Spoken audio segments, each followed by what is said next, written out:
வணக்கம். இன்னைக்கு பார்த்தீங்கன்னா, ஐயனார் துணை சீரியல் இன்னைக்கான எபிசோடு தாங்க பார்க்க போறோம். அதுக்கு முன்னாடி என்னோட சேனலை சப்ஸ்கிரைப் பண்ணி வச்சுக்கோங்க. வாங்க கதைக்குள்ள போலாம். இப்போ பார்த்தீங்கன்னா, பாண்டியன் என்ன சொல்றாரு, வானதியை பிடிச்சி திட்டுறாரு. இவ்வளோ நிலா அண்ணியை குறை சொல்ற, நீ மட்டும் என்ன பண்ற? அவங்களாவது ஏதோ ஒரு சேரன் அண்ணன் ஒரு வேலை எடுத்து கொடுக்குறாரு, அதை அவங்க செய்கிறாங்க. சொல்ல முடியாது, அவங்க அதுக்கு அடுத்து நல்லா பிஸ்னஸ் பண்ணி 100 கோடியில் கூட அவங்க சம்பாதிக்கலாம். ஆனால் நீ என்ன பண்ணிட்டு இருக்க? டிகிரி முடிச்சு இது வரைக்கும் லைஃப்பில் என்ன பண்ணணும்னு யோசிச்சிருக்கியா? அப்படி இப்படின்ற மாதிரி கேட்க, இதில் கோவப்பட்டு என்ன பண்ணுறாங்க வானதி, எனக்கும் சம்பாதிக்க தெரியும், சம்பாதிச்சு காமிச்சிட்டு நான் அவங்ககிட்ட பேசுகிறேன்ற மாதிரி அங்கேருந்து கோவப்பட்டு அப்படியே கிளம்பி போகிறாங்க. இந்த பக்கம் பார்த்தீங்கன்னா, கோவிலுக்கு கூட்டிகிட்டு வரேன்னு சொல்லிட்டு சோழன் என்ன பண்ணுறாரு, நிலாவுக்கு பூலாம் வாங்கி கொடுத்து ஐஸ்கிரீம் சாப்பிட கூப்பிட்டு வர்றாரு.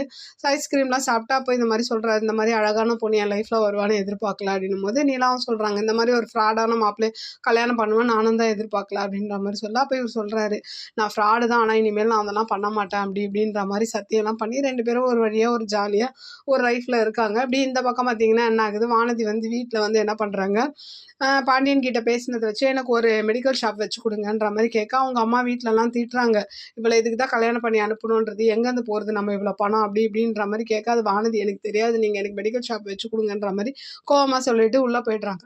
இந்த பக்கம் பார்த்தீங்கன்னா, சோழனுக்காக ரூமெல்லாம் டெக்கரேட் பண்ணுறாங்க. அப்போது பல்லவனும் பாண்டியனும் தான் ரூமை ரெடி பண்ணிகிட்டு இருக்கேன். இந்த பக்கம் பார்த்தீங்கன்னா, சோழனும் நிலாவும் அப்படியே ஜாலியாக பைக்கில் வர மாதிரி இன்றைக்கான எபிசோடு முடியுது. பார்க்கலாம் நாளைக்கு என்ன நடக்குதுன்னு பார்த்துட்டு நான் உங்களுக்கு ரிவ்யூ கொடுக்குறேன். என்னோட சேனல் பிடிச்சிருந்தா லைக் பண்ணுங்கள், ஷேர் பண்ணுங்கள், கமெண்ட் பண்ணுங்கள். என்னோட சேனலை சப்ஸ்கிரைப் பண்ணி சப்போர்ட் பண்ணுங்கள். நன்றி, வணக்கம், பாய்.